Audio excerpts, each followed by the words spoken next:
Okay, well, welcome everyone to the FrontRange6Meter group tonight. And we've got a really terrific presentation about how you can work the FM satellites using equipment you already have. And this is going to be presented by Clint, K6LCS. He's been a ham since 1994, and he found his niche in the hobby working amateur satellites with minimal equipment and telling us all about it.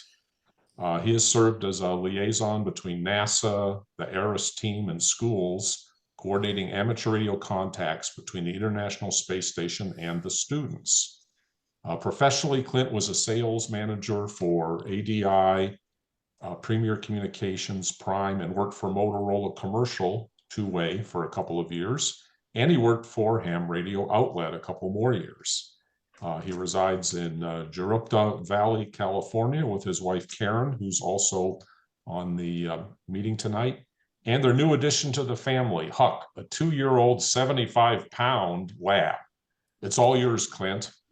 Oh my goodness, what an intro.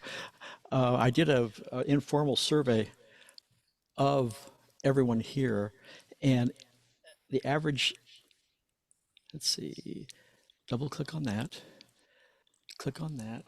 share computer sound is stereo, and play a slideshow. Whew. Anyway, I took a informal survey. It's about 650 years of experience in the amateur industry here, amateur hobby here, and I'm wondering, why am I here?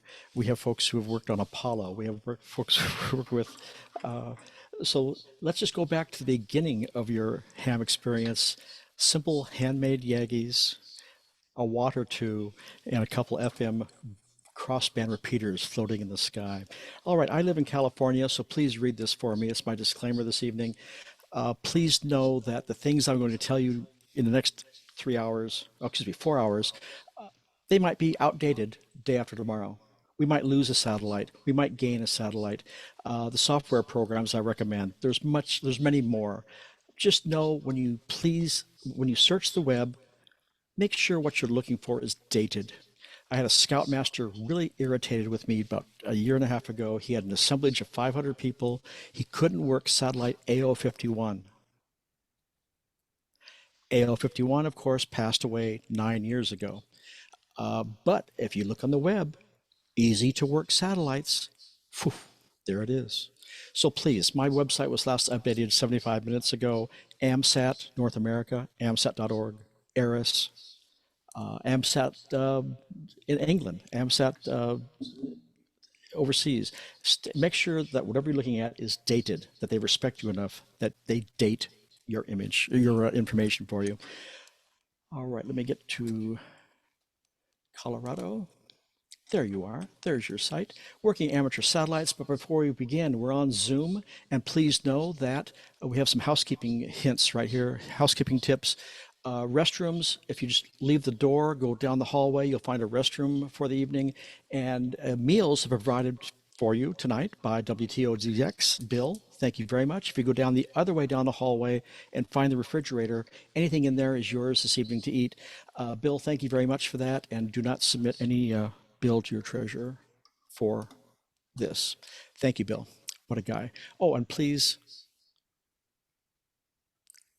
no classified documents in the bathroom, please. Sorry, Rick. Sorry. Okay. Hey, I'm wearing a Van Gogh, The Starry Night t-shirt, and I live on the left coast. What are you expecting? We're not going to be serious. Let's just have some fun. Let's just have some fun. You all saw this in the Gazette this morning. I hope. That's your club. Okay, I guess not. Something I found out last week, the distance between the Earth and the sun is 3 CVS receipts. I'm sorry, I think that's funny. Okay, but seriously, the James Webb Telescope, this is 2,000 light years away. These phenomenal images, Dr. Jane Rigby, just a brilliant astrophysicist, it's her baby, it's her project, and I have a special treat for you this evening. I know Dr. Jane's favorite joke. Would you like to hear it? Why can't you trust atoms? Because they make up everything. Paul knew that. Paul knew that. Okay, that's for real. That's for real. Dr. Jane Rigby, look her up. She is phenomenal. So why can we get this type of imagery 2,000 light years away, but here with your tax dollars, we can't get better than that 20 feet away? Why? I just one of those mysteries of life. Mysteries of life. This is a sad photo from last month. This is the helicopter on Mars and a broken rotor.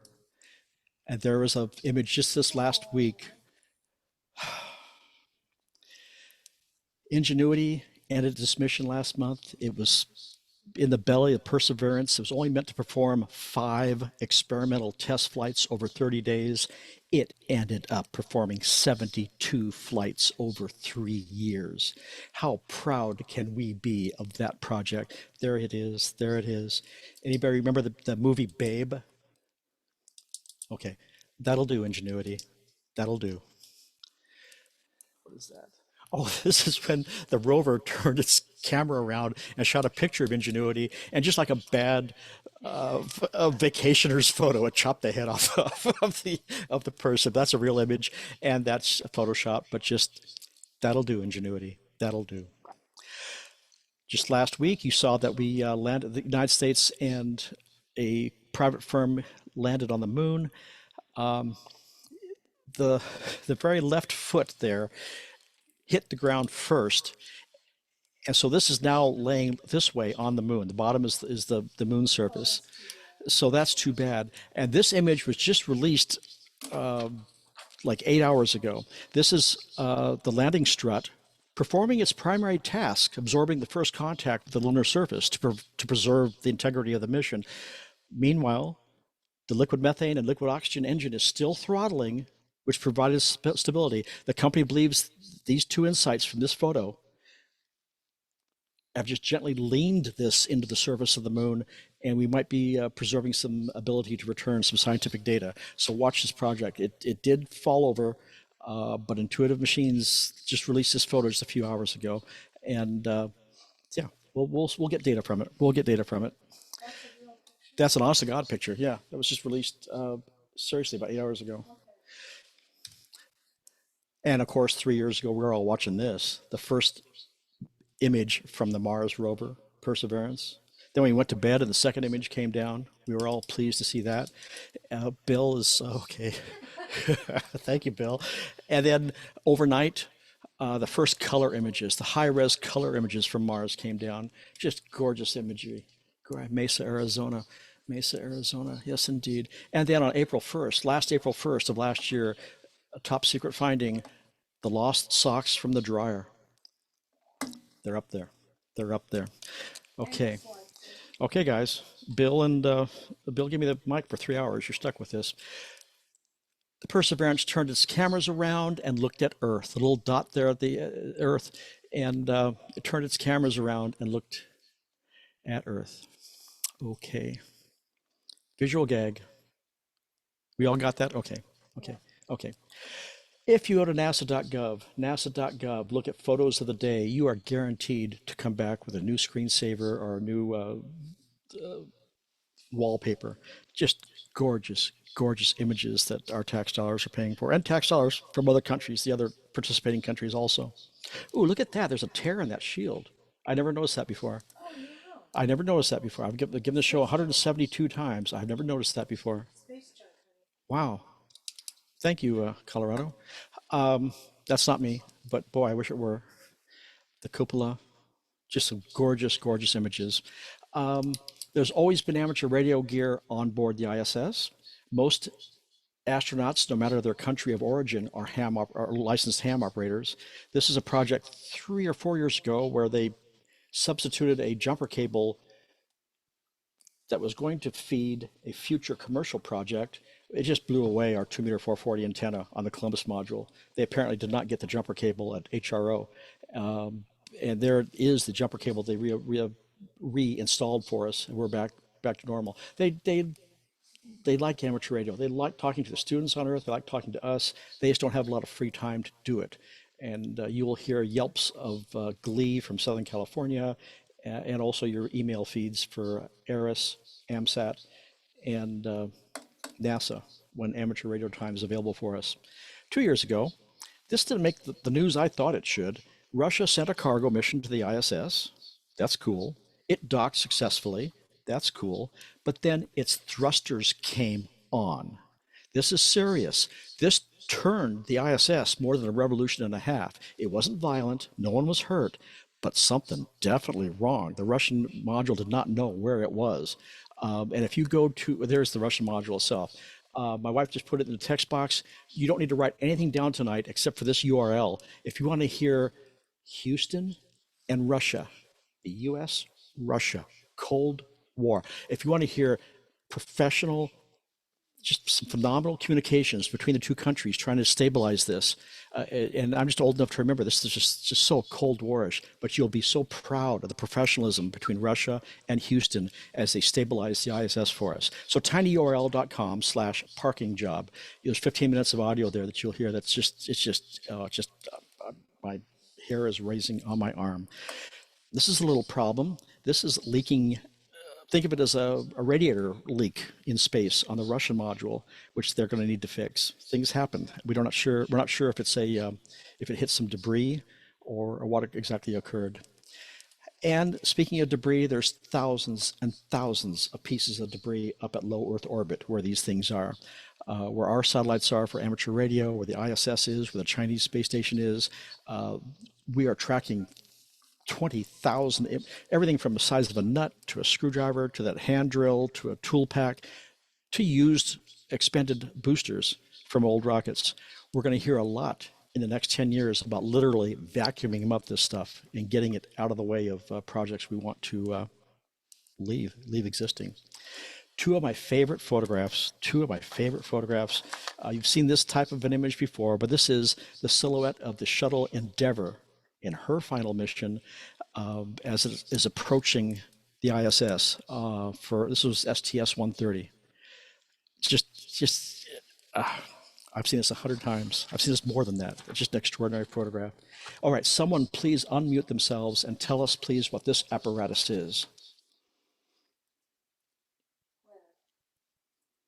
One of the Deep Space Network. Parks.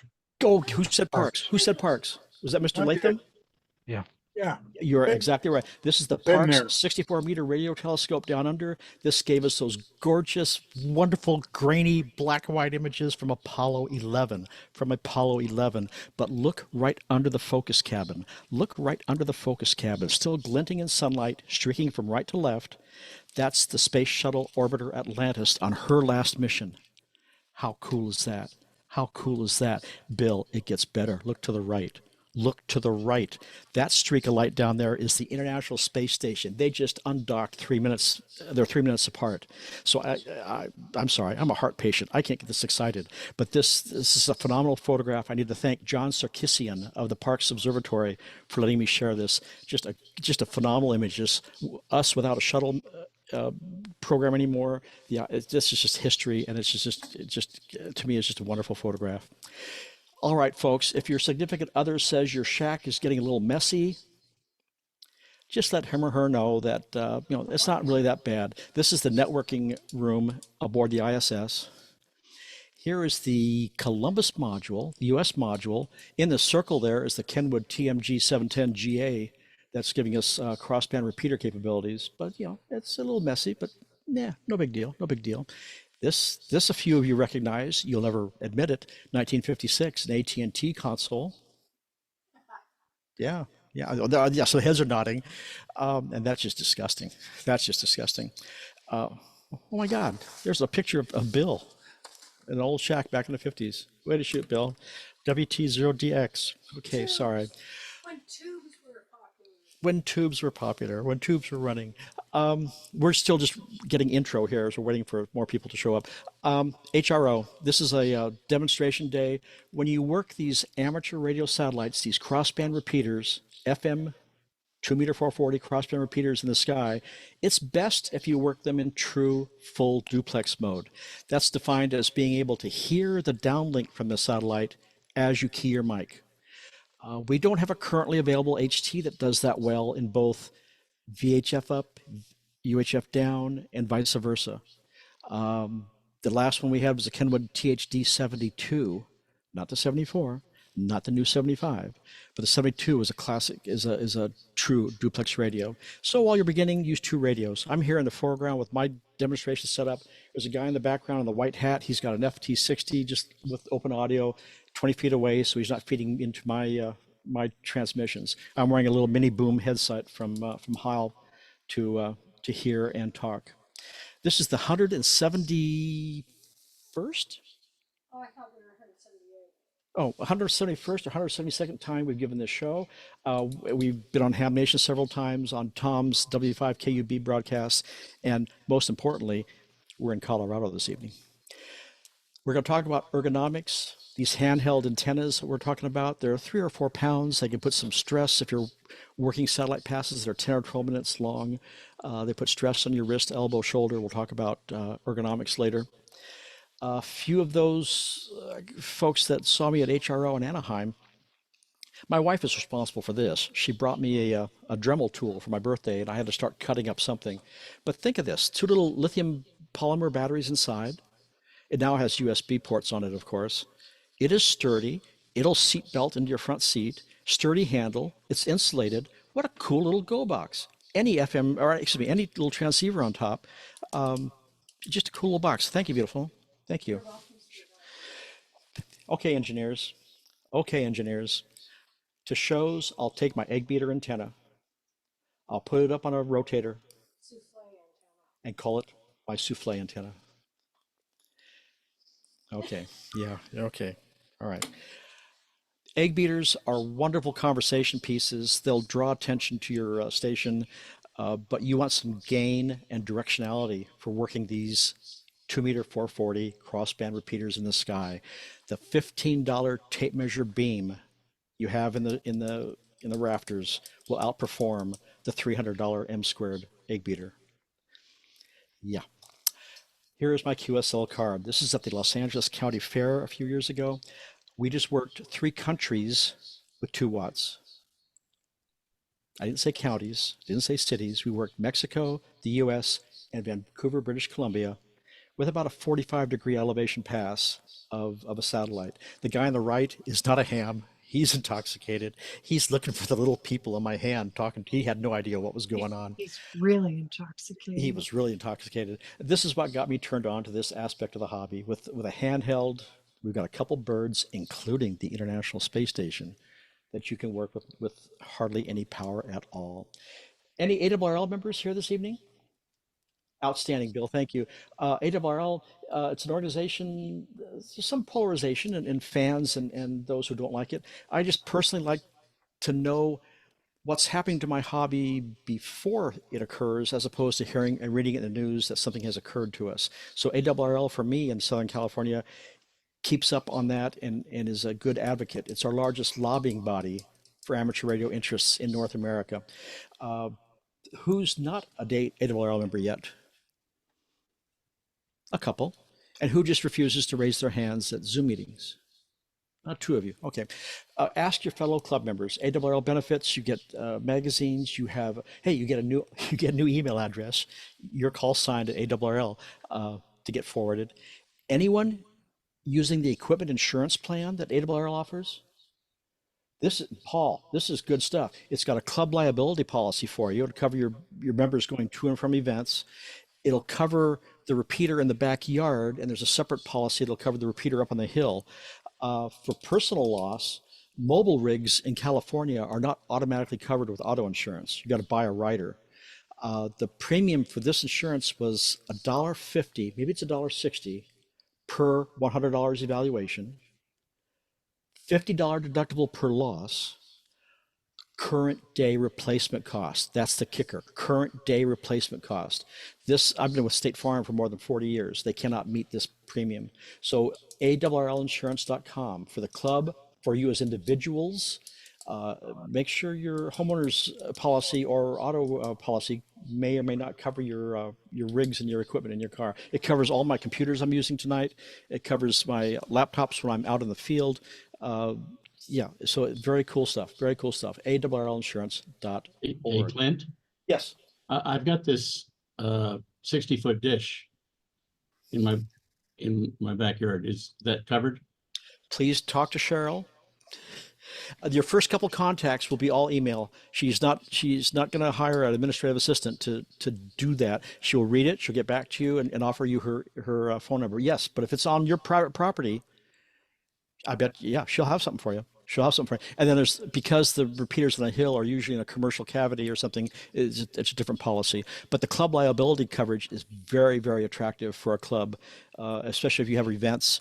Again, it'll cover your, ask your attorneys for certainty, but it'll cover your members to and from events, as well as things happening if somebody gets injured with your equipment at an event. I also volunteer for AMSAT, Amateur Satellites in Space. We were founded in 1969 as a nonprofit. Our mission is to build satellites and to disseminate information about them to the planet. Speaking of the planet, we are international in scope with more than 20 chapters worldwide. We are also a 501c3. Yes, indeed, you can put us in your will. And the only people you'll upset with doing that will be the grandchildren. But we'll be gone, so it's okay. It's okay. And then there's ARIS, Amateur Radio Aboard the International Space Station. Not only does this organization get amateur gear on the ISS for us, but they also coordinate those wonderful interviews you've seen with students on the ground in a stadium or in an auditorium or in a classroom, speaking with an astronaut who is circling the Earth aboard the ISS. We perform more than 1,600 of those wonderful contacts with students. ARISS is right in the first third of a 10-part program of equipment sending up there to the ISS, all for your and my benefit. All for your and my benefit. So there they all are. I know you already have these bookmarked, but ARIS, AMSAT, and ARRL.org. They're all .orgs.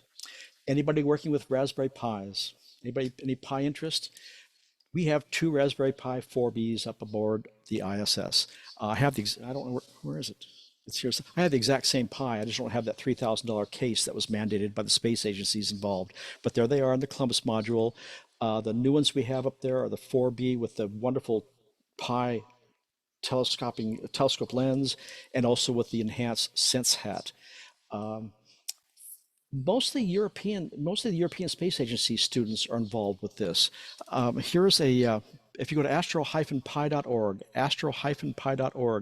you will see a magnificent marketing, learning, and teaching curricula set up by the European Space Agency, mostly for these Pis. I have a story of one young woman, a middle school student, has a program up there that is measuring defoliation in Africa. Can you imagine her, Paul, her first job interview? Yes, I've written some code. It's aboard the ISS, and you want to see some defoliation? A middle school student. You're talking about your student who won the prizes last night at your awards ceremony. That's our future. That's our future. Who has gone outside early in the morning or after sunset and actually seen the ISS streak across the sky? Oh, I never failed. I was at my local Best Buy store, and I just said, "That's the ISS." And there's there's 7 people trying to capture it as it crosses the sky. Commander Weissman aboard the ISS gave us some voice simplex time a couple years ago, and some folks think this is one of the coolest simplex contacts you can make in this hobby. NA1SS, Kilo 6, Lima, Charlie, Sierra. Kilo 6, Lima, Charlie, Sierra. This is NA1SS 2 Alpha GX. Commander Weissman, thank you very much for what you're doing for amateur radio this weekend, K6LCS. Now, that looks like me 20 pounds ago with a $15 tape measure beam, a Yaesu FT60, not a duplex radio, turned down to 2 watts, talking to a station that was 465 miles downrange when we started. These are the ultimate line of sight experiments. If you can see the other satellite, or see the other station without trees, without encumbrances of buildings and elevation changes, you're going to hit it. You're going to work it. Why did I turn my radio down to 2 watts? I know there's 7 or 8 dB gain in that stupid little antenna. And what is the maximum of our hobby? Use the least amount of power necessary to make it happen. So I knew it was going to happen. I knew if he'd hear me, I knew it was going to happen. So yeah, it'll do it. It'll do it. I was also honored to orchestrate one of those ARIS contacts. This is historic Flabob Airport, historic because it is Chapter 1 of the Experimental Aircraft Association. Here we are in Aircraft Hangar 16. Our city had just incorporated. We're California's newest city, so our new city council was there, our school board was there. There's our students in the front right who are going to ask questions. Tom Pettit, there. If you know these projects, these are a year's worth of prep for a 15-minute interview. We Monday, my audio was fine with Houston. Tuesday, fine. Thursday, we had audio problems. We almost got aborted. If NASA knew on the right-hand side that I was in the back turning up the pots for the kids, excuse me, for the students, turning it up for Tom Pettit, they would have said, no, we're Mickey Mouse in this. We'll do it next year. We did it. We pulled it off. We got our students on the front page, color photo, above the fold in California's sixth largest daily newspaper. Where NPR radio. NPR was there, NBC was there. We had a great time. We were just praying that Paris Hilton didn't get drunk that night and bump us off the front page. But Bill, no, we got it. That's where our kids were. Excuse me, our students. Okay, so what did... CB, tell them about how to get a QSL card. Oh, we'll talk about that. Just Okay. hearing the ISS qualifies you for your QSL card. But let's get started here. What did Bill want me to talk about? Oh, working amateur satellites with your handheld radio. And again, who am I to do this? Only a ham since '94. But with some cool experience working for Motorola Commercial for a few years, and then of course with HRO for a few more years.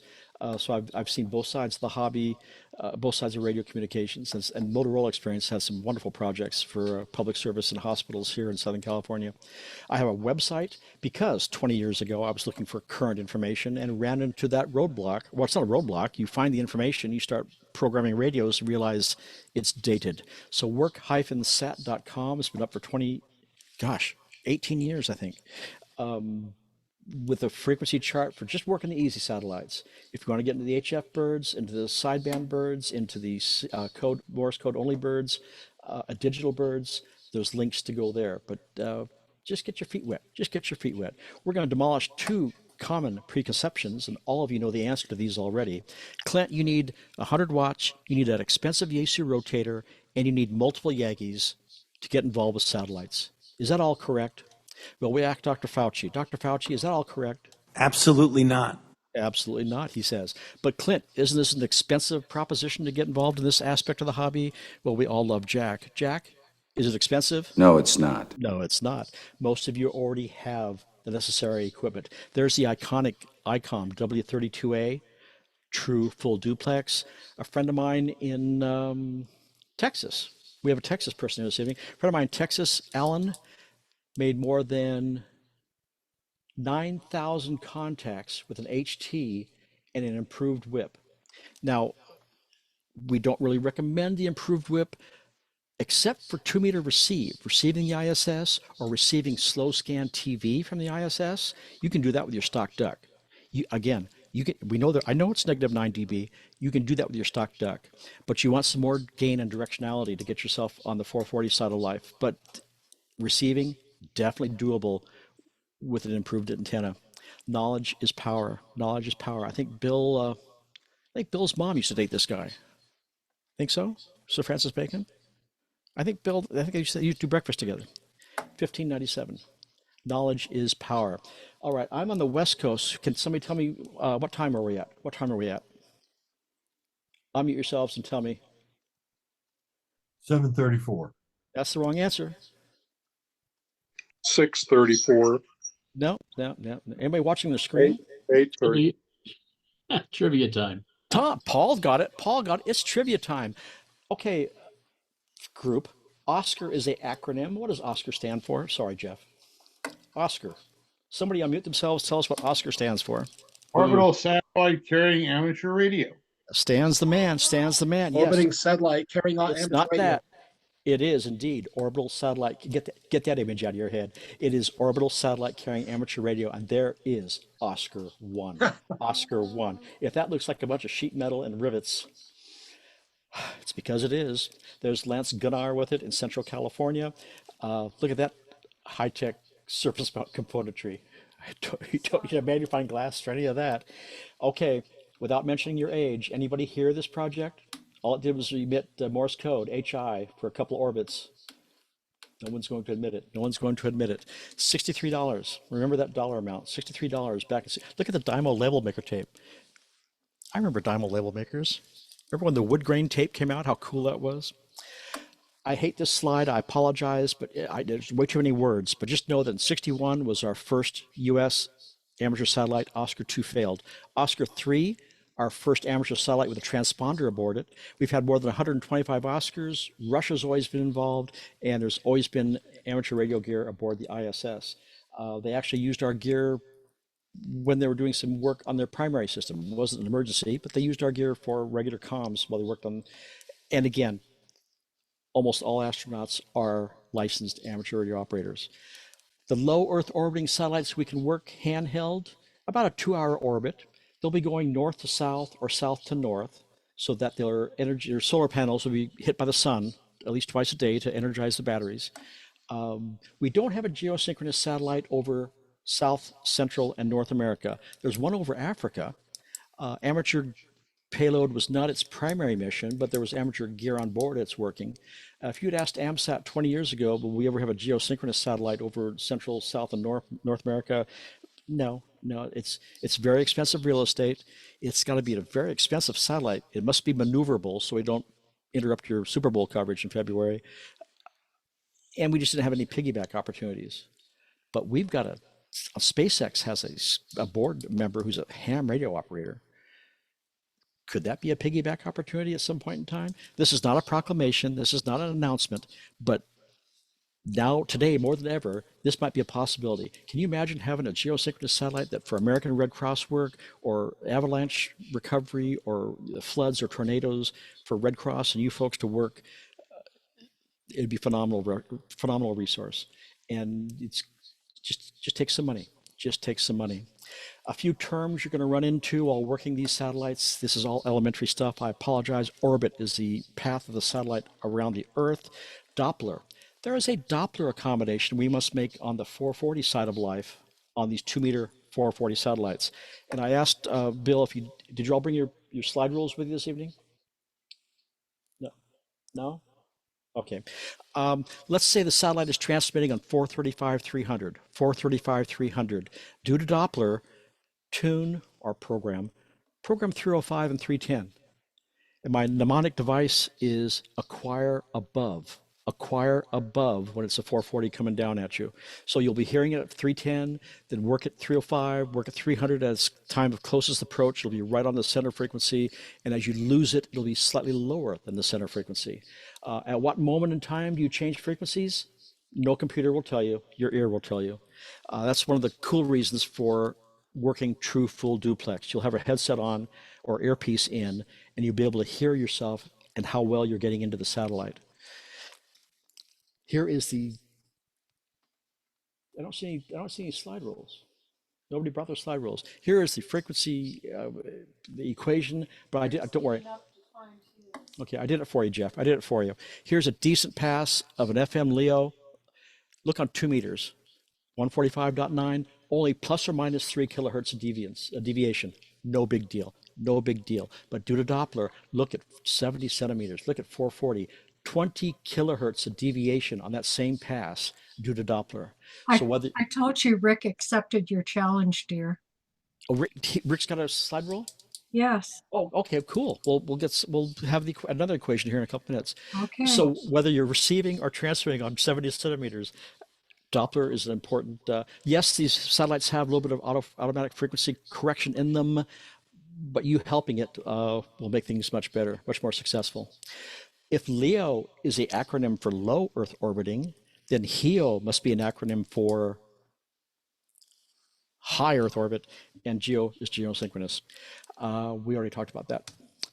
Uplink is a signal from you to the satellite. Downlink is coming from the satellite. Footprint will be the oval or circular area on Earth where you should be line of sight to the satellite.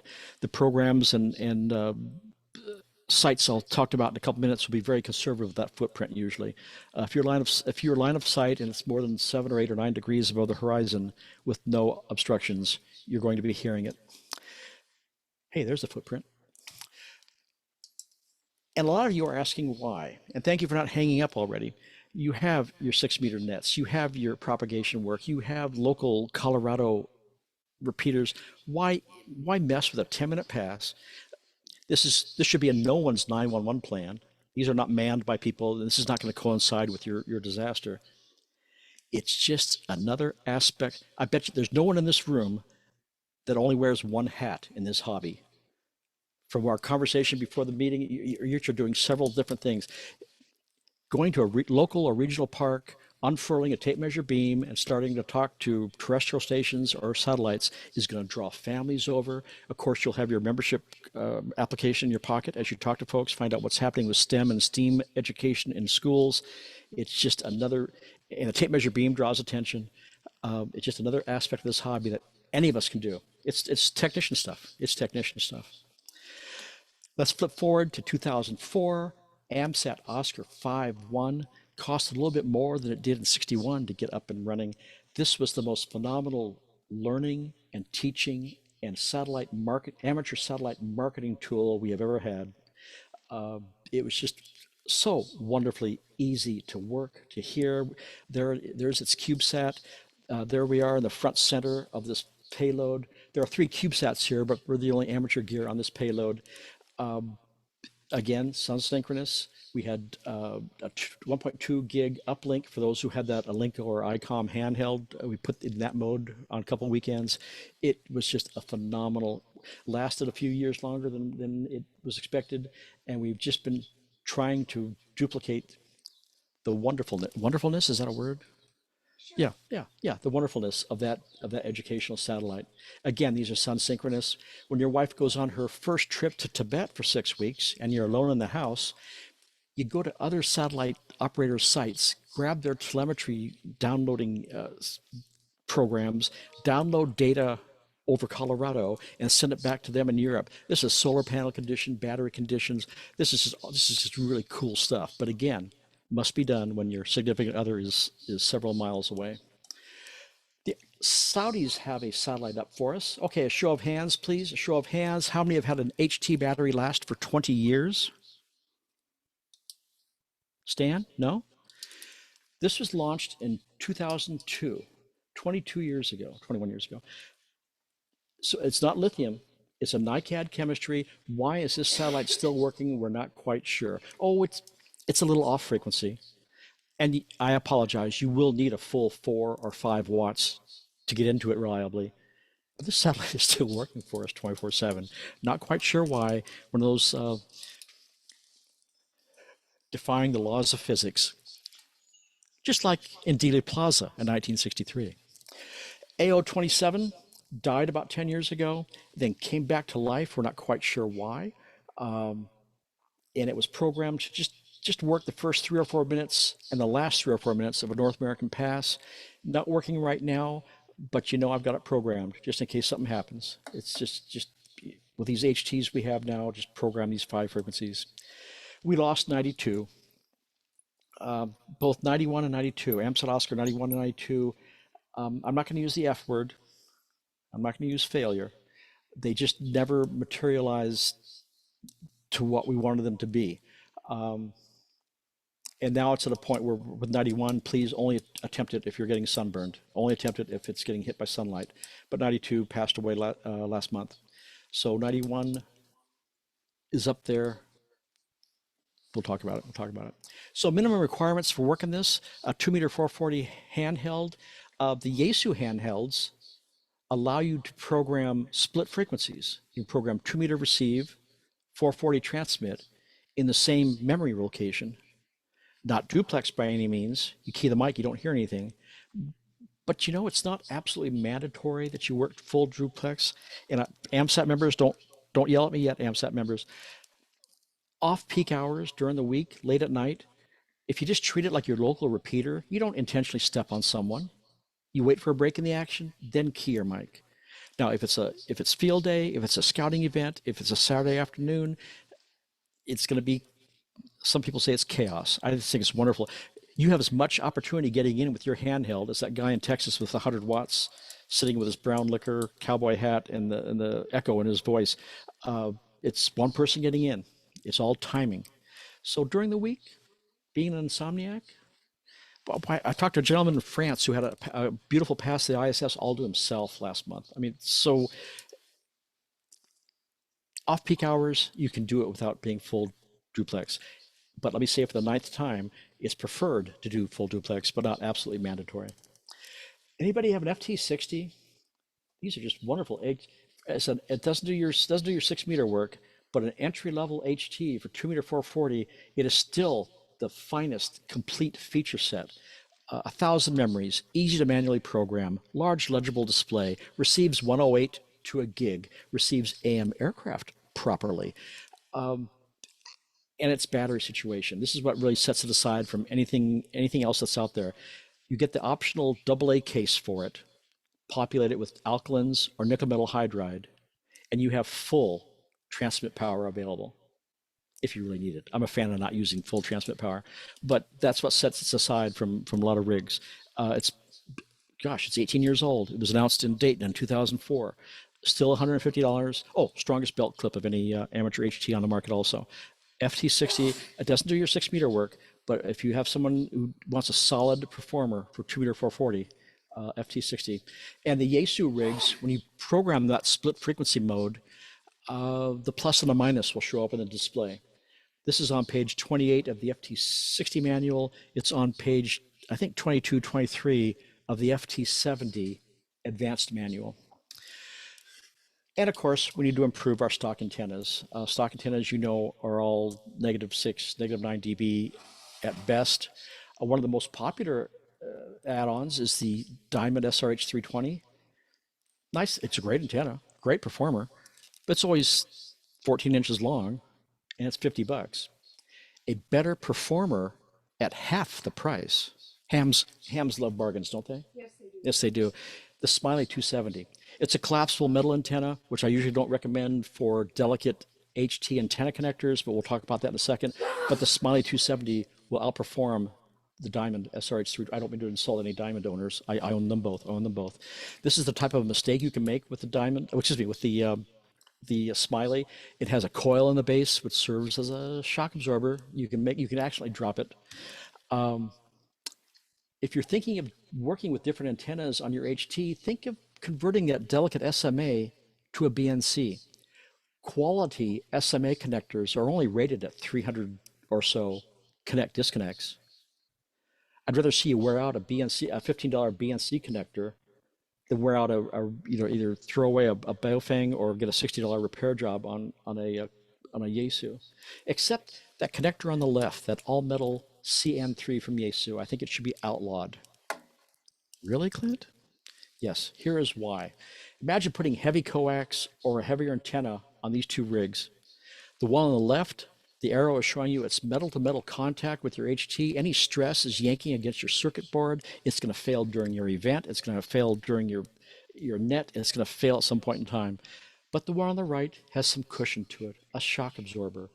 I hate to harp on this, but when I was at HRO, I had a lot of hams dropping radios and damaging antenna connectors. And you folks, you engineers have seen this worse in the field. PL and N down to SMA. That's just scary. Now it's almost dinner time for me.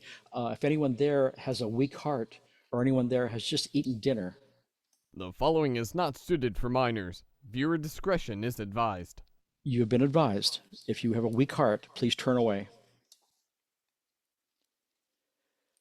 Oh, Stan, I think there's 7. There's a cable TV F connect. Someone went to Radio Shack and got one of everything.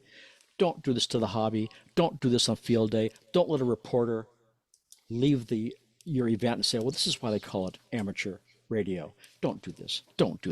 Your local HRO or your hamfests have jumper cables for you, something to relieve stress off the delicate HT's antenna jack. Okay, enough of that.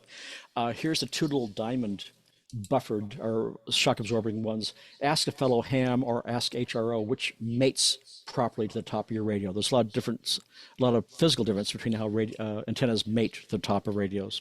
When your wife goes on her second trip to Tibet for 6 weeks, you whip out your Motorola test gear and you start testing HT antennas. This is a waste of time. This is a waste of time. Stan, as we all learned in adolescence, longer is better.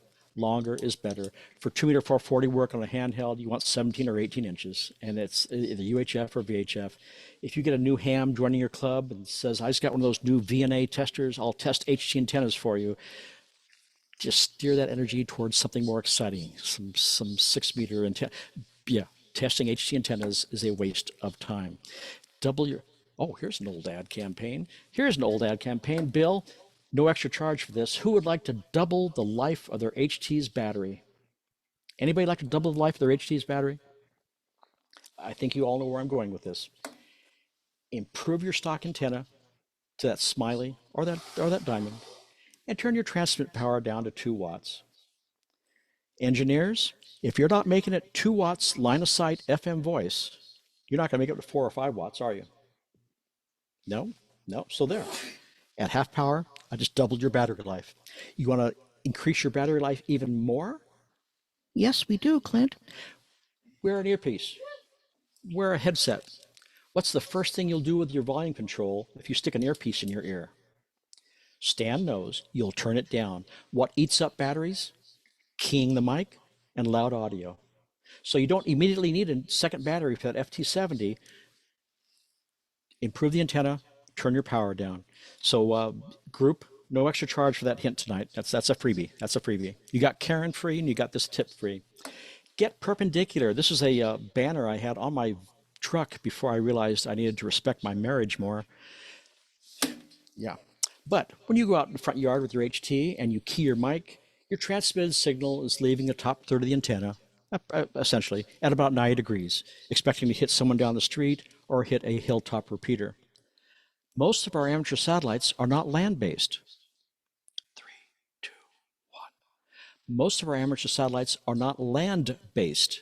So you need to alter that perpendicular relationship of your antenna to the orbit of the satellite. You're going to be opening up your squelch all the way. It's going to be noisy at first, but you're going to tilt it and you're going to start hearing a slight dip in the background noise. And that's when you start capturing it. And about 2 minutes later, you'll start hearing voices. You're close enough to the West Coast, there's almost always going to be someone for you on the FM satellites. So yeah, get perpendicular. And if someone wants to send me $25 to AMSAT, I'll send you that bumper sticker. This is me at the Santa Barbara Ham Fest a few years ago. The young man on the left in the red shirt just acquired his ham license the day before. His very first communications were working with me through a satellite that day. It gets better, Stan. It gets better, Paul. His father and his grandfather were there, each 3 generations, each working satellites for the very first time. This is, when you get to be 95 years of age, this type of photo is I just get all weepy over this. This is a cool photo that I'll cherish. I'll cherish. The handheld Yagis, the commercial ones, the log periodic from, oh my God, from Elk. I apologize. That wonderful Elk L5 log periodic, or the Arrow crossband Yagi. They're each about 3 pounds in weight, and holding it for these 10 or 12 minute passes will put some stress on your arm. What I've done with my setup on my Arrow is actually made the whole thing heavier, but I've counterbalanced it. Here's a little tray made out of right angle aluminum to hold the HT. That's a Stanley hacksaw handle. Yes, it is. And so now the whole thing's counterweighted. It's heavier, but it's now balanced. Because 15 years ago, you can see on my wrist, I developed this defect. It took, goodness gracious, I went to your local orthopedic surgeons and they looked at it. It took about 3 weeks to discover that it was Arrow wrist syndrome. Arrow wrist syndrome. Don't be a victim of Arrow wrist syndrome. Thank you, Paul. So here's my setup. The bottle of Tang is not full. It's just my homage to our space race. There's the handle, that little white thing behind the handle. That's just one of those little USB batteries that was powering my smartphone. There's my cue cards out there. We're working the slow scan TV downlink at HRO. The guy on the roof. I have no idea. That might be my parole officer taking photos of where I was. And then Joe Walsh has been a fan of and a supporter of amateur radio for a long, long time. But again, it's all counterbalanced and very easy to work with. Put a charity bracelet around it. Your engineers have, I already got something in a text box. Your engineers are wondering about circular polarization. There's so much gain in that arrow antenna, in the elk log periodic, even in the tape measure beam, and there's a 2-meter 440 dual band tape measure beam plans on my website. There's so much gain that I really haven't noticed circular polarization being a problem, except when I'm losing SO50. Now I know every engineer here can prove to me that a simple 90-degree twist of that Yagi is going to produce between a 3 and 20-degree difference in signal loss or gain. But I think it's just that there's so much gain in those antennas that I'm just not noticing as much. So don't worry about every demo I give, every pass, I will subtly turn it 90 degrees and see if I can hear any different. And it's when it's above you, it's just quiet background noise as your local repeaters. It's just wonderful. So circular polarization is real. I just have not experienced it with these high gain antennas, except for losing SO50. You need to know where these are. They aren't geosynchronous. So we need to know where these are for you. Here's your AMSAT engineering team working 24/7. That's your second slide rule reference. This is 2024, isn't it? This is so Cold War-ish. I apologize. But there we are. And to derive pass data for every pass you want to work, all you do is with your slide rule, plug in the epoch time, element set, inclination, RI of node, eccentricity, arc of the perigee, mean anomaly, mean motion, decay rate, epoch revolution. Don't forget to check sum. Stan, don't forget to check sum, and then graph this out on your equatorial graph paper for every pass of every satellite you want to work. Okay, we got that? You got it? Middle school students are doing this. Oh, God. Don't worry. Rick did it. Good for Rick. Don't you don't need to worry about this. There are programs and sites out there. We're all friends here now. Anybody still using a Palm device? Anybody still have a Trio 750 or Trio 650? No? If you did, you'd get your spare battery at batteriesamerica.com. Batteriesamerica.com on the East Coast. They aren't a sponsor. I've just been a consumer of theirs for 20 years. Older HT batteries, AA cases for your older HTs. Batteriesamerica.com. Batteriesamerica.com. Here is Hamsat Droid for your Android folks. But wait a minute. What's wrong with that pass? Anybody see what's wrong with that pass? AO51.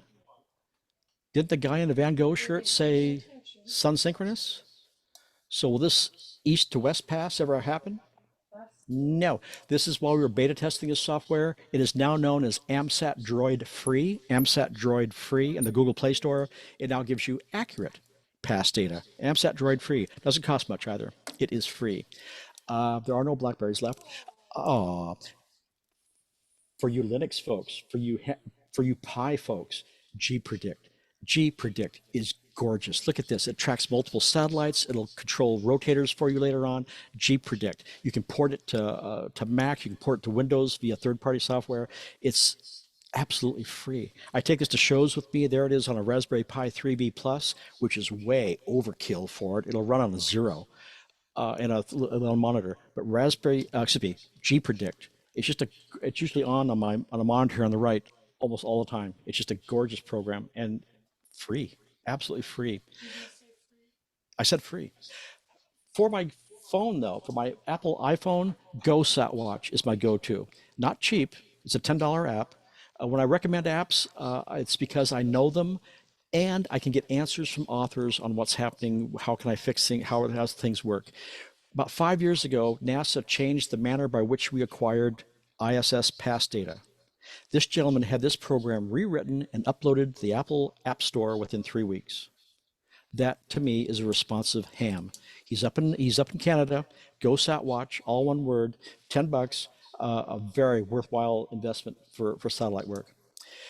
For Windows folks, there's SatPC32, a commercial program, and if you are a member of AMSAT, you get a discount on it.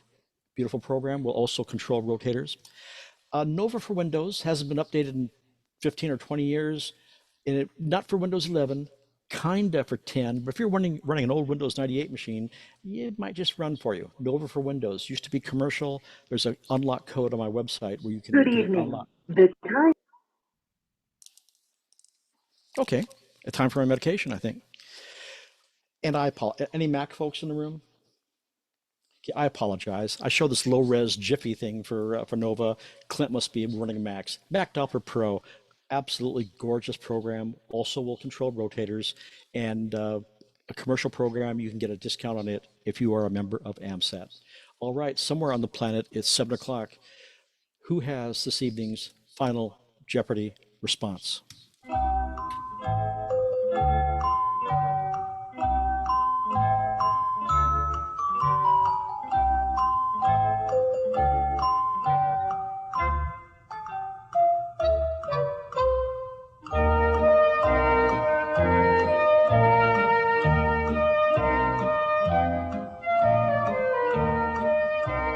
Johannes Kepler.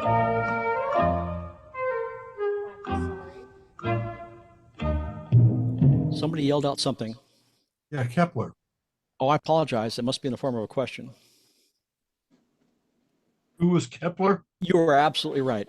This is the first time in 3 times in 60 years I've done the final Jeopardy answer. But yes, Johnny Kepler, Johannes Kepler. And just think of that white box in the middle there as the mathematical statement of the orbit of a satellite. And at midnight tonight, 1 o'clock your time, I'm running a private little Zoom meeting. We can decode that. Stop! Somebody laughed at me. We'll decode that. Yeah, Johannes Kepler. Yeah. My wife was 9 miles away in Corona, and I think she heard me scream, I know Final Jeopardy, I know Final Jeopardy. I had to play that 30-second tune in its entirety without interruption. That's part of my licensing agreement with Sony Entertainment Network. Thank you, Sony. All right, here's another one. No song, though, no song. Around since 1998, it's now about the length of a football field and travels at 5 miles per second. We all know what that is. The ISS. Cool. Okay, free online stuff. And sources for past info as you're starting out with these. If you're just starting out with these, use 2 sources to begin with. Make sure they both match each other. The errors you can make, the errors I have made, wrong time of day or wrong grid square.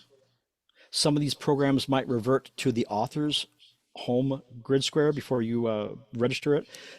So use 2 sources. Make sure they both coincide with each other. Heavensabove.com, heavensabove.com, n2yo.com, n2yo.com, and good old amsat.org. The first 2 will give you beautiful graphic representations of your passes, and AMSAT gives you that. Got it? Okay. What you're going to look for in this, on the AMSAT data, look at in the middle there is a maximum elevation column, and you're looking for, oh my God, there's an 85 right there. There's an 85 right there. Let's look at that one more closely. Look at that, 85-degree elevation. Let's look at that one more closely. Okay, Clint, let's. Remember, the AMSAT data is in Greenwich Mean Time. Greenwich Mean Time. So subtract out 7 hours right now for Greenwich Mean Time. So here's a pass, 85 degrees elevation. This is going right over Bill's house. This is going right over Bill's house. You're going to acquire it at 229 on the compass. ISS is not it's not the sun solar. It's a funky little orbit. We'll show you in a second. But you acquire it at 229. Then over there it says LOS, loss of signal, at 53. This is a southwest to northeast pass going right over your city. 7:58 UTC time. So 7:58 on the 29th minus 7 hours. It's late. It's 12:58 at night. Or early, or an hour after midnight. But to hear it, it's worthwhile stepping out. What's the weather now in Colorado at midnight? How cold is it? About 40. 40? Oh my God. I'm in California. When it gets down to 60, we start dying. But anyway, here's a wonderful pass. So that whole chart of stuff you just decoded. Look for the elevation, and let's say your name is Michael, and let's say your call sign is KT5MR, and you're in EL29 land. Michael, here's a pass for you on the 29th at 8:30 in the morning. Check this out, from the northwest to southeast and slightly towards the north. This is one for you, Michael, to hear in Texas. And is that your call? Is that your grid square, Michael? EL29.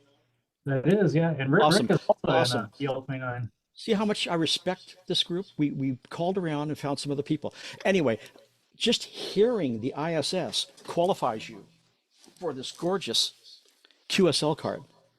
Just hearing it, you'll be, for just hearing it, a shortwave listener, SWL.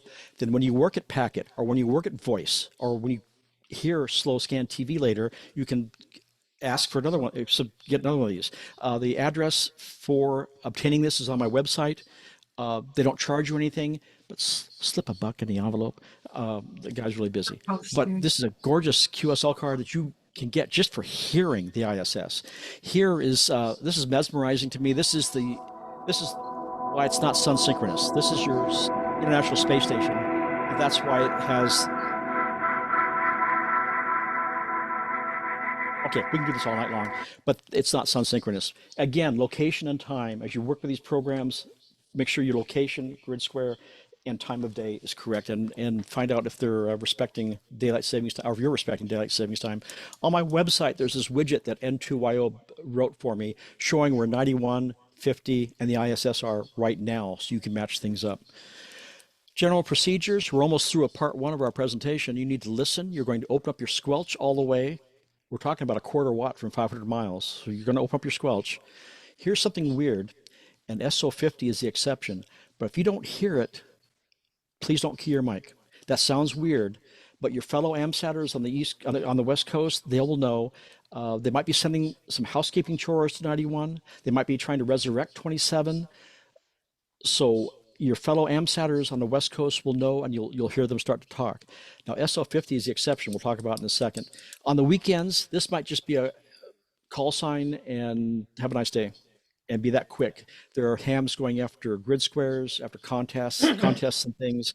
I took a survey last week. No, it's 2 weeks ago now. 94.7% of amateur radio satellite operators are just fine people. We've all made mistakes. We've all keyed the mic, forgetting to turn our volume up. We've all made errors. We've all accidentally stepped on someone else. You're not going to get anybody knocking on your door. You'll get an email, and possibly on how to improve things. And I heard you, but you didn't hear me. But yeah, we're all just fine out there. There's very little intentional interference and nonsense happening. How far can you go with these? This is by no means a record, but 2,000 miles from LA to Georgia. This was done with FT60s, and I apologize. We each were using a full 4 watts, and we each were using the Arrow antenna. This, again, by no means a record, nor can I reproduce this every night, but it just is what is possible. The footprint on the upper right-hand says I wasn't going to go more than 500 miles, but it went a lot further than that. All right, Bill's house. Last trivia question of the evening. Who knows the grid square at Bill's house? WT0DX. Anybody? I couldn't find a meeting in your club. It is indeed, yes. Anybody know the suffix? You don't need to know the suffix for satellite work. I think it's DM79. I think it's Papa November. Is that right, Bill? Yes, it is. Okay, you don't need to know the suffix. I know your club is training you on using the internationally known phonetics. That's what astronauts are expecting. That's what fellow hams should be expecting. So it's Delta Mike 79, not Dumb Mary or something. So yeah, Delta Mike and international phonetics. We already talked about that. Here's what I take with me to, I've got the Kenwood THT72A. I just don't take it with me to demos. Now those things are on eBay for $1,000. For that you can buy 2 FT60s, an Arrow antenna, and have a really nice dinner someplace. But I take a non-duplex radio, either the Arrow, I always take my tape measure beam, draws attention, draws conversations, and some way to protect my SMA connector. Here is the programming, you don't need to write this down. Here's the programming chart for SO50. A lot of satellites require a tone on uplink, leave receive open tone. And this one, it requires a 67.0. If you look at channel 206 in the middle there, the transmit frequency remains the same. Are we accommodating for Doppler on 2 meters? No, we're not. But look at the receive frequency. It's a little off. It's more like 436.797. It's rocket science, but it ain't rocket science. Anyway, that's close enough. And as you notice, there's 795 in the middle, then 800 and 805 to acquire it. Is there a typo in the, do you have a blue arrow on your screen? Anybody know what that 74.4 is there for? No. Oh, folks, you are in for a treat. Let's say you've Activation. worked SO50 a few times, and so you know how it works, you know when it's there, you know how it operates, but it is 2 o'clock in the morning, you can't sleep, you go to your shack, and oh my gosh, SO50 is going over Colorado right now. You put You the gotta parka turn it on. put your parka on, you walk outside, you key the mic on 67, no one answers. Key up on 74.4 and turn the satellite on for 10 minutes. You become the control operator of that satellite. You think I wasn't scared crudless the first time I did that? I thought, oh God, it's going to crash in a koi pond. The handcuffs from AMSAT are going to be tighter than heck. You know how to turn it on. Someone else on the West Coast, on the Western US, might not have known. Off peak hours, it might have timed out. You become the control operator of a satellite. How cool is that, Paul? Indeed, indeed. Here is AO91, and we're transmitting on 440. So receiving, we're not accommodating for Doppler, but we're accommodating for Doppler on the transmit frequency. So let's put this all together. We're almost through a part one. You know when it's going to be there. You know where it's going to be in the sky. You'll get to a point where you won't take your PDA out with you, or your Palm, or your iPad, or your printout. You'll just know whether north to south or south to north, and whether it's going to be towards your east or towards your west. This is not a minute, stressful movement of your antenna. There's a lot of, what's the technical word? Slop. Yeah, slop in this.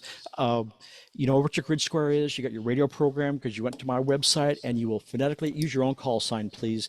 Wait for a break in the action. Key your mic, Kilo 6 Lima Charlie Sierra, Delta Mike 79.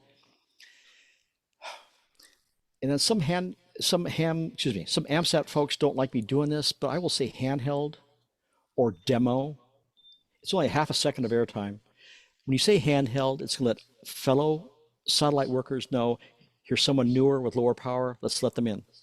If you say demo, that tells fellow hams, it should tell fellow ham, you're trying to show off this in front of a group. So saying demo or handheld after that, go ahead and do it. I wouldn't say demoing at Palm Springs in front of 755 people, please come back. But yeah, demo or handheld is fine. No one's going to chew you out for that. And it is your and my responsibility to report to this website what you hear or what you don't hear that you thought you should have. This is the live Oscar satellite status page. Just know that blue is good. Blue is good. So when you hear something, run back in the house. The top arrow is AO27, not working for us right now. There's AO91, the second arrow. The blue across there, daylight hours, is working. ISS data packet is all red. It's not configured right now. But ISS crossband repeater, the FM repeater, look at that, blue, all the way across. The white arrow is PO101, also a crossband FM repeater, but it's not on 24/7. So you have to go to their Twitter feed and see when it's going to be on. It just adds another piece of the equation for you to get work, but it operates just the same as the others. And there's, look at the bottom, SO50, all blue. Now, if you worked SO50 a few times and then you don't hear it one night, do not be afraid to say you did not hear it. Something might have happened. Entering your data on the submit report page, there's a drop-down list for satellites. Whether the uplink and downlink were active, it reverts to the last 15-minute time period, and N0. Wait a minute, and that's a familiar call sign. QRZ, who is that? Yes, it is Paul. It is Paul. Paul was out working 50 a few days ago. And that donate button on the bottom there goes right to AMSAT, 100% to AMSAT. Here is PO101's status. It's telling you it's just on for a few hours on these days. But uplink 440 and downlink on 2 meter. Slow scan TV from the ISS. Russia will do 3 or 4 of these projects a year. Some will spill over to North America, and then we will do some also. Slow scan TV, again, can be heard with just your stock duck. These images, that image was recorded with my FT60 and my iPhone with a $3 app. No Windows drivers, no interconnecting cables, no audio drivers, just put the phone next to the the HT. Now, do you see right in the middle those white dots right across the guy's shirt? If you do this acoustically like that, leave the dog in the house. That was our dear Freya barking, bark, bark, bark, 3 times in that. So I'll always cherish this one just for that. But that's how clean you can do it without. Now, some hams record it and then decode it later, but this can be as exciting and as instant as simply holding your HT up to your smartphone. And again, receiving that slow scan TV qualifies you for. Here's last year's project. This was a Russia only project.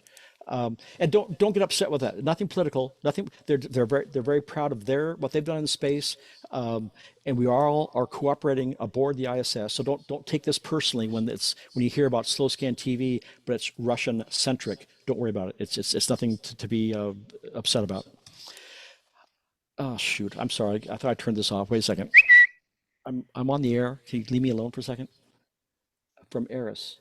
Oh, talk more about the ISS. Okay. All right. I will right now.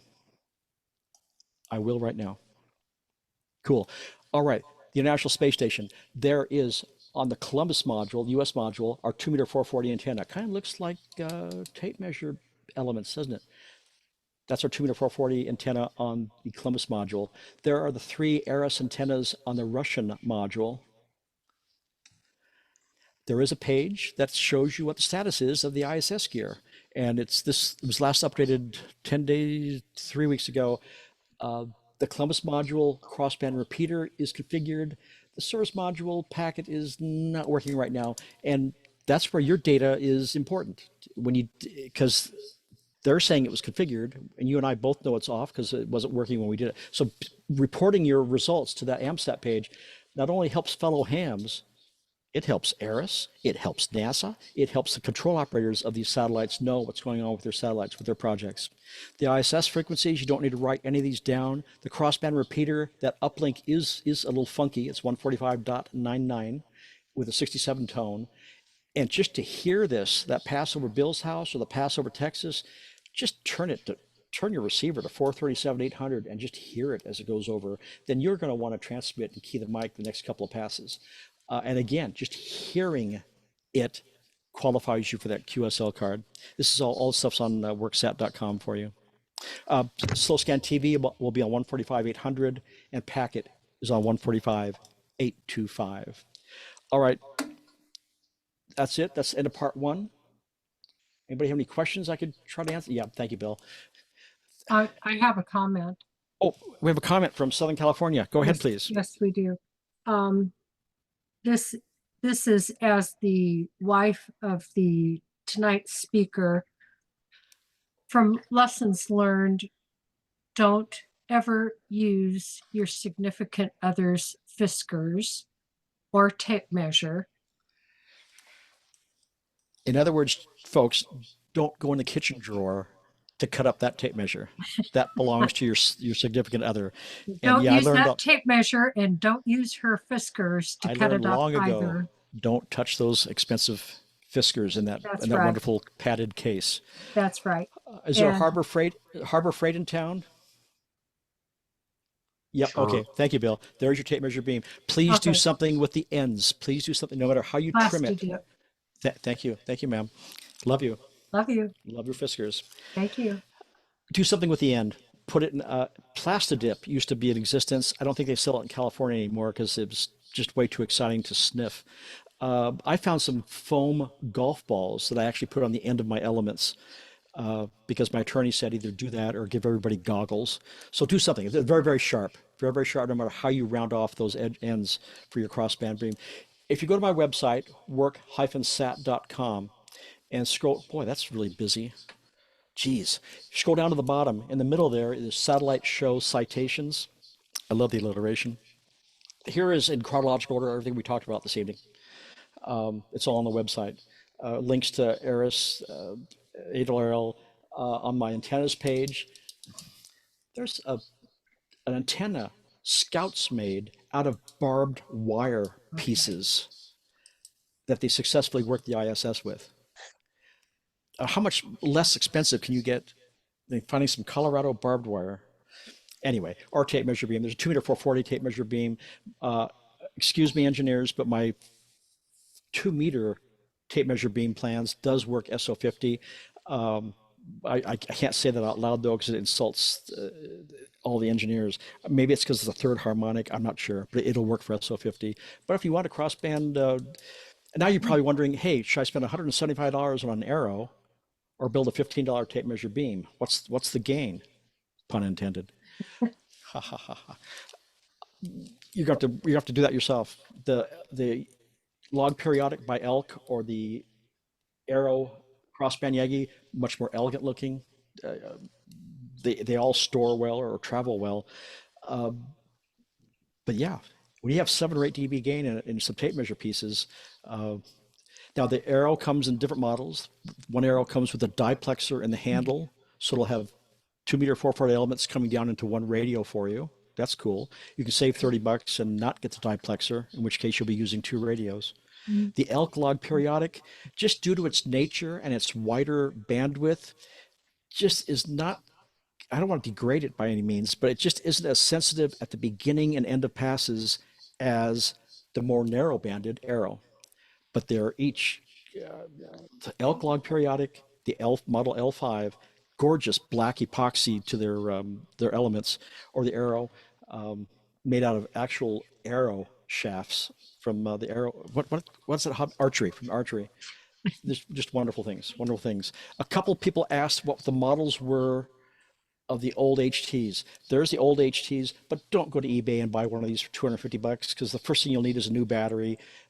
But remember the Yaesu FT530? It had the slide-in. Oh, there's an arrow right there. All right. It's a 440 arrow, Bill. 440.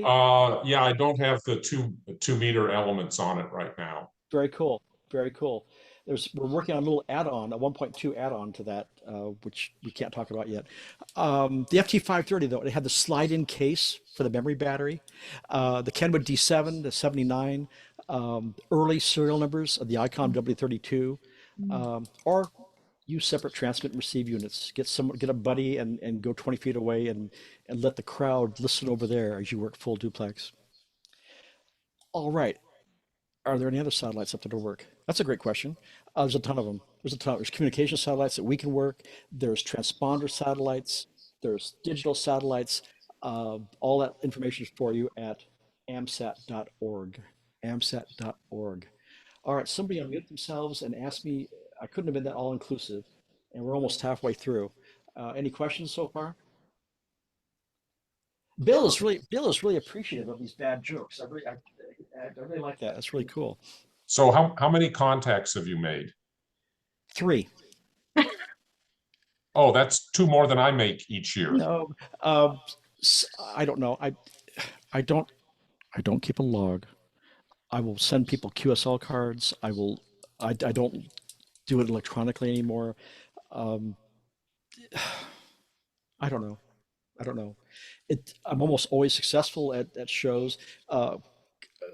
Let's see, at a local Orange County club 2 years ago, the exciting thing happened where I'm right in the middle of a sentence and I knew the SO50 was going to be overhead. And I said, okay, it's one thing to talk about it. My wife will stay here and watch your stuff. We're all going out in the parking lot and worked it, right then, pretending it was just an accident. But the reliability of these SO50 and the ISS, there's very little failure. Again, the things that I have failed at. Once I forgot about daylight savings time, I was sitting in front of San Diego ham radio outlet, ready to do it. Thank goodness it was an hour later, and I think you can know me by now. I could stretch myself a little bit with talking. So remember daylight savings time, and just know your grid square and time of day. So that's how I failed in the past. But you're gonna hear the ISS at minimum, and then work at a crossband repeater, and then hear the Slowscan TV projects and decode those usually 7 to 10 images they'll send down.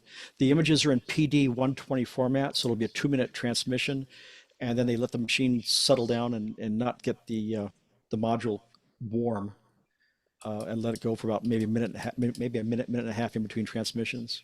Sweetheart, you can tell them about failing to get the ISS for the conference where you spoke. So I'm not going to mention Pacificon because it has a great respect and it's a wonderful ARRL sanctioned event here on the West Coast. But the gentleman called me a few years ago and said, Clint, you're going to be up here and Gordon West is going to be up here. Gordon West is speaking at 7:15. Could you please have the ISS come over at 7:30?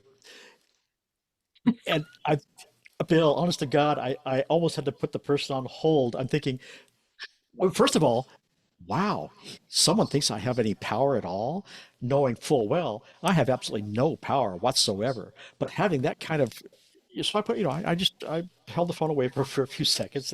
No, no, no, but we'll do it at about 12:30, 1 o'clock in the morning. We get a pass for this for some scouts that stayed up. But yeah, that was a funny event. Then they called me. They had me do it 2 years in a row at Pacificon. That was fun. That was fun.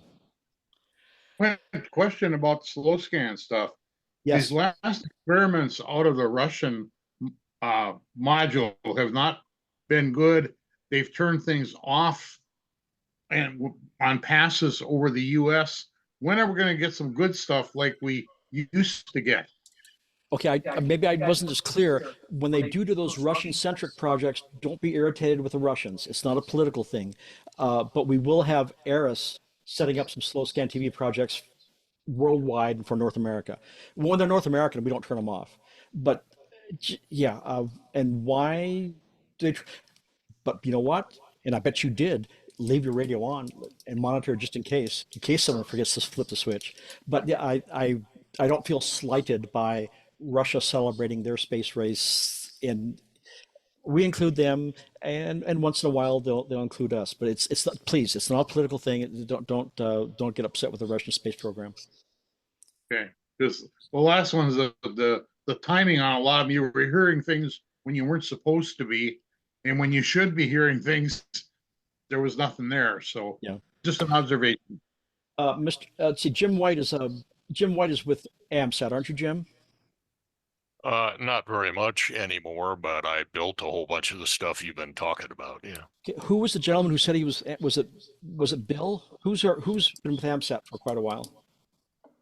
I've been an AMSAT member for 30 years. Okay. So Jim, so what I said about Russian centric and not to take it personally as a country, would you agree with that? Yeah, absolutely. Okay. There is great cooperation on the ISS. And that was one of the questions our students asked. And it was, no matter your country of origin, how do you get along up there? Well, they aren't talking about the presidential elections. They aren't talking about Ukraine. They're working on science projects that are benefiting us, health projects, heart projects, growing of plants, they aren't sitting up there reading their Kindles for 4 or 5 hours a day. They're very, very busy. If you go to any of the space agencies involved, look at the astronauts' schedule for a day. They are very, very busy. While you work the ISS, thinking FM voice, they work basically on Greenwich Mean Time. So from like 6 in the morning to 6 at night, somewhere in there. But when there's free time, pre-planned for some 2-meter simplex work, you'll hear all about it.